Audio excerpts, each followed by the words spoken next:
तमिलनाडु के रामनाथपुरम जिले में स्थित रामेश्वरम भारत का एक प्रसिद्ध दर्शनीय स्थल है जो अपनी प्राचीन मंदिरों, भव्य कॉरिडोर और भरपूर सुंदरता के कारण देश और दुनिया में बेहद ही लोकप्रिय है।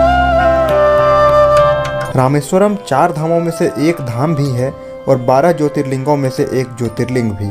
तो दोस्तों, आज के इस वीडियो में हम आपको बताने वाले हैं कि आप रामेश्वरम की यात्रा कैसे कर सकते हैं, आप रामेश्वरम कैसे पहुंच सकते हैं, यहाँ पर रुकने की क्या व्यवस्था है, खाने पीने की क्या व्यवस्था है और रामेश्वरम जाने का सबसे अच्छा और उचित समय कौन सा है। इसके साथ ही साथ रामेश्वरम में घूमने के लिए कौन कौन से दर्शनीय स्थल हैं। दोस्तों, यदि आप रामेश्वरम घूमना चाहते हैं तो आपको रामेश्वरम के लिए मिनिमम कितना दिन का प्लान बनाना चाहिए और इसमें लगभग अनुमानित खर्च कितना आएगा, इन सभी चीज़ों की जानकारी मैं आपको इस वीडियो के अंत में दूंगा, जिससे आपको रामेश्वरम की यात्रा की प्लानिंग करने में बहुत ही सहूलियत हो जाएगी।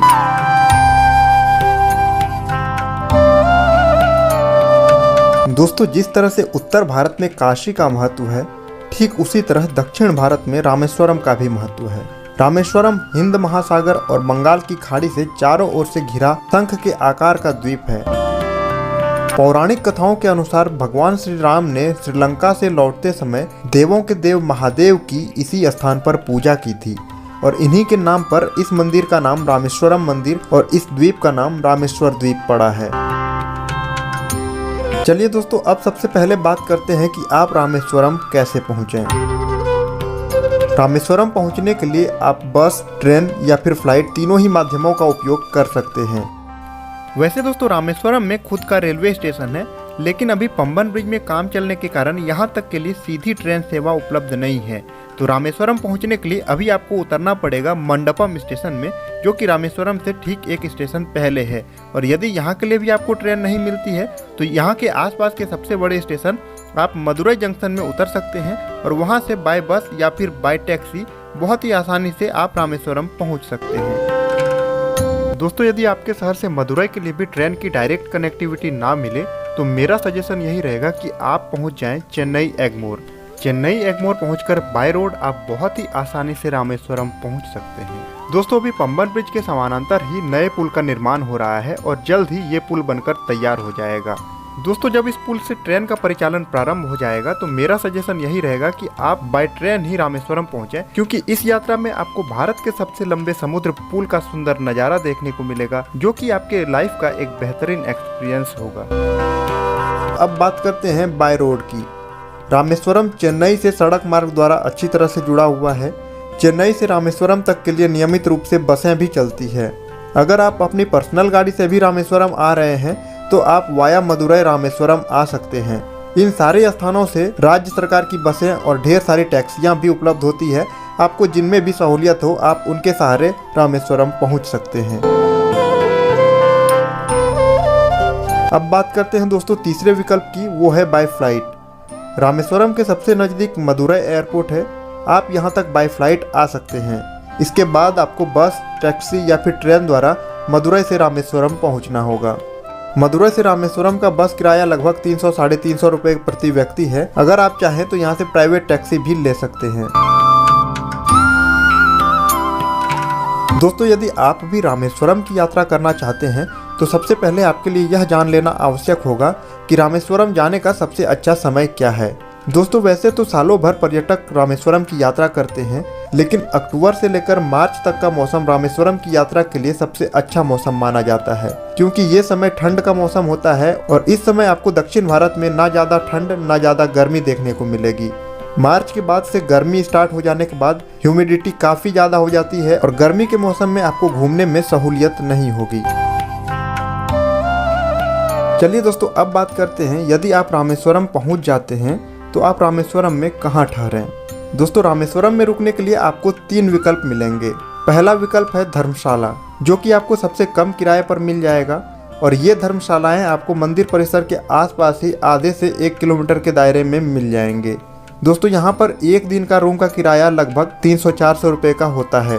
दूसरा विकल्प है रामेश्वरम मंदिर के ट्रस्ट के रूम्स, जिन्हें आप रामेश्वरम पहुँचने के 3 दिन पहले यहाँ की ऑफिशियल वेबसाइट www.tnhrce.gov.in से ऑनलाइन बुक करवा सकते हैं।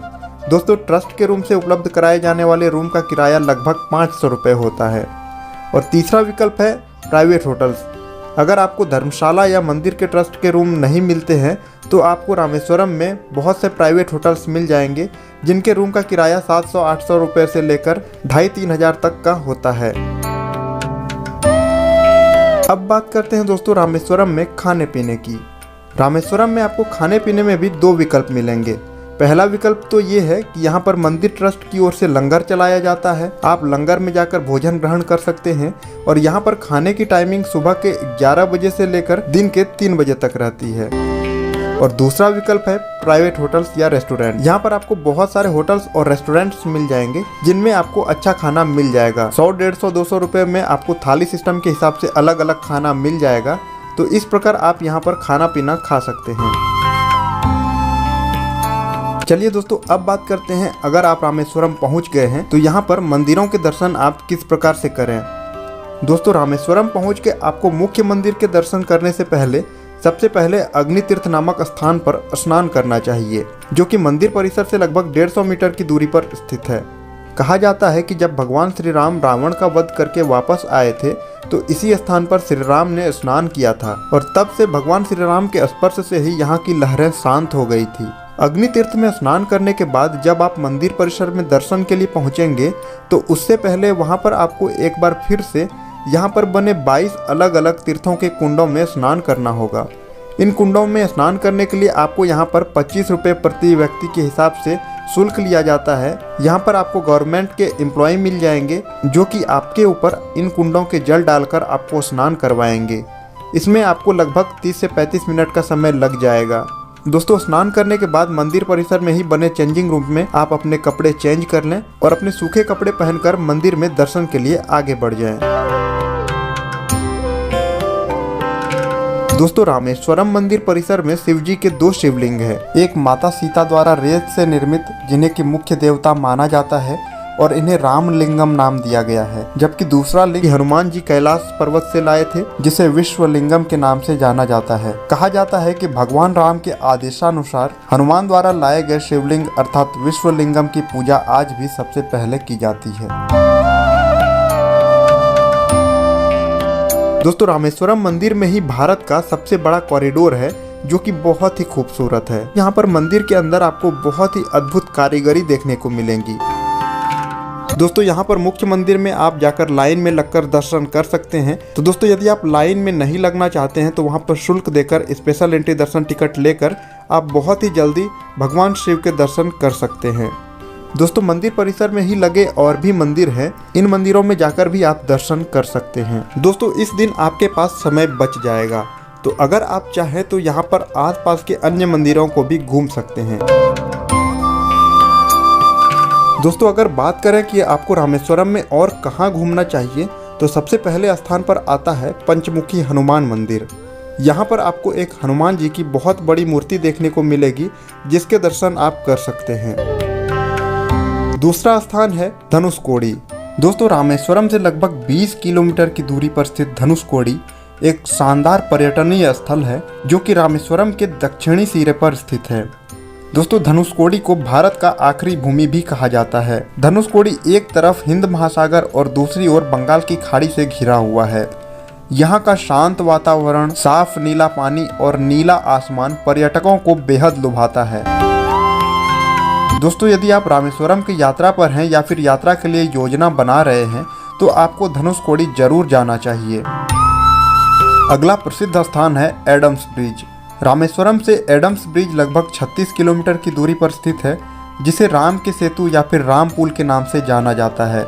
भगवान राम के भक्त हनुमान की वानर सेना के द्वारा यह सेतु बनाया गया था। अगला स्थान है सर कलाम स्मारक। दोस्तों यहाँ पर एपीजे अब्दुल कलाम जी का स्मारक बनाया गया है।